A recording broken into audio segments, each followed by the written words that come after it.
Et l'invité ce matin, c'est vous, Pascal Rousselot. Bonjour, vous êtes le président de la Fédération française du bâtiment en Vendée. Bienvenue sur ce plateau de la matinale et merci d'être présent aussitôt ce matin. Alors avec vous, on va revenir dans quelques instants sur la santé du bâtiment en Vendée. Mais avant cela, une première question. Qu'est-ce que la FFB, la Fédération française du bâtiment? Quelle est votre mission sur le territoire? Bonjour, merci de m'accueillir ce matin ici parmi vous. Alors, sitôt dans le bâtiment, on a l'habitude de commencer très tôt, donc ce n'est pas un problème pour moi d'arriver à 8 heures ici. La Fédération du bâtiment, en fait, nous avons pour mission de défendre les intérêts des entreprises du bâtiment, quelle que soit la corporation, aussi bien du plombier, du maçon, du charpentier, auprès des pouvoirs publics pour défendre les intérêts du métier et des branches. Et si je ne me trompe pas, vous le dites, s'il y a une erreur sur les chiffres en Vendée, ça représente 600 entreprises et près de 10 000 salariés, c'est ça? C'est à peu près ça, oui, sur l'ensemble de la Vendée, oui. Alors cet été, vous avez organisé une conférence de presse pour lancer un cri d'alerte, un cri d'alarme sur la situation du bâtiment sur le territoire vendéen. Qu'en est-il en ce début du mois de septembre? Est-ce que la situation a évolué d'un sens comme dans l'autre? Alors, ce cri, cette alerte que nous avons lancée au mois de janvier, en fait, c'est une alerte qui n'est pas nouvelle. En fait, la fédération lance cette alerte depuis près de 2 ans. Et on se dit au niveau national que nous allons vers une catastrophe au niveau du logement. Nous n'avons pas été entendus par les pouvoirs publics. La politique qui a été lancée n'a pas été en faveur du logement. Et bien évidemment, on le voit de par l'arrêt d'une certaine branche de la construction, c'est-à-dire que la construction du logement est quasi à l'arrêt. Il y a encore une baisse sur le mois de juillet de 20% sur les mises en chantier justement des logements. Et autant vous dire qu'en l'absence de gouvernement, bien évidemment, ça n'a pas évolué depuis février.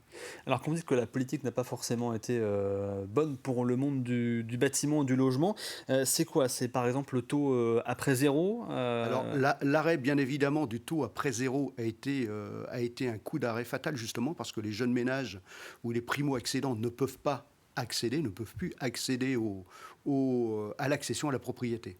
Bien évidemment, c'était là le coup d'arrêt, oui, effectivement. Alors, il y a aussi l'inflation qui Alors, joue un rôle important. l'inflation aussi joue un rôle important. C'est une évidence. Et là, on a connu, après, en fait, le Covid a été déclencheur et justement a engendré une hausse des coûts des matériaux. Bien sûr que les artisans étaient obligés de répercuter sur leurs travaux. Et bien évidemment, le coût au mètre carré a fortement augmenté, ce qui limite le potentiel à construire pour les jeunes. Alors ça concerne effectivement vos adhérents, mais pas seulement, aussi le monde des architectes et bien d'autres secteurs qui sont liés au bâtiment. Durant l'été, vous aviez évoqué la possible suppression de près de 1500 emplois sur le territoire vendéen s'il n'y avait pas d'évolution favorable. Qu'en est-il aujourd'hui? Est-ce que effectivement c'est toujours une crainte qu'il faut avoir de manière importante? Alors, c'est une crainte, mais il faut savoir quand même que la Vendée est quand même dans une bulle et nous sommes quand même protégés par rapport à certaines régions françaises. Le logement a diminué de 71% dans certains départements par rapport à ce qui se passait avant. Donc bien sûr, il y a une partie de l'économie en France qui est complètement arrêtée. Chez nous, nous sommes sur un territoire privilégié, encore où les investisseurs peuvent encore avancer dans ce sujet-là. Nous sommes donc dans une petite bulle, mais il faut être très vigilant, puisqu'on peut être touché à un moment donné si rien n'est fait à la rentrée, et avec ce nouveau gouvernement qui sera très certainement, du moins on l'espère, visible dans quelques jours. Alors, l'une des pistes évoquées pour essayer de relancer un petit peu l'activité sur le territoire, c'était la construction des logements sociaux. On sait qu'il y a un besoin conséquent de logements sur le territoire vendéen, et vous l'aviez d'ailleurs évoqué, il faudrait plus de 20 000 logements sociaux. Est-ce que la commande publique peut permettre aussi de vous aider? Alors, la commande publique est présente. Nous avons la chance, nos bailleurs sociaux continuent à investir. Donc, ils permettent justement de maintenir à flot justement l'activité du bâtiment et du logement. Par contre, ce n'est pas suffisant. Il faut aussi que les bailleurs privés puissent investir. Et là, dans ce domaine-là, l'arrêt du Pinel à la fin de l'année, nous n'aurons plus de solution. Et des gens qui sont prêts à épargner dans le logement ne le peuvent pas, ou ne le pourront pas, ou ne trouveront pas d'intérêt à le faire. Donc, il y a des gens qui ont un potentiel, qui dort sur des comptes en banque, qui pourraient justement être débloqués et servir à l'économie. Et là, justement, on attend du futur gouvernement à ce qu'il y ait un déblocage à ce niveau-là et qu'il y ait des projets qui soient mis en place pour justement favoriser aux bailleurs privés d'investir sur le marché. Vous avez d'ailleurs, je crois, fait des propositions durant l'été, 10 propositions de la Fédération du bâtiment. On a parlé du prêt à taux zéro, on vient de l'évoquer. Il y avait aussi la question de la prime Rénov, ma prime Rénov.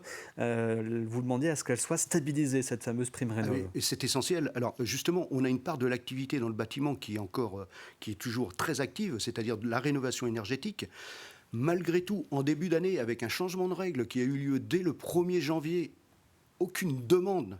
Les gens ne voulaient plus investir parce qu'ils ne comprenaient plus. Je vous rappelle simplement que on parlait de bouquet de rénovation énergétique, c'est-à-dire que si on voulait changer ses fenêtres, on devait également changer sa chaudière, même si elle avait que 2 ans. Donc c'était absurde. On est revenu à l'ancienne règle, c'est-à-dire au bouquet unique, en fait, à l'action unique. On ne peut travailler que sur son chauffage ou que sur ses fenêtres.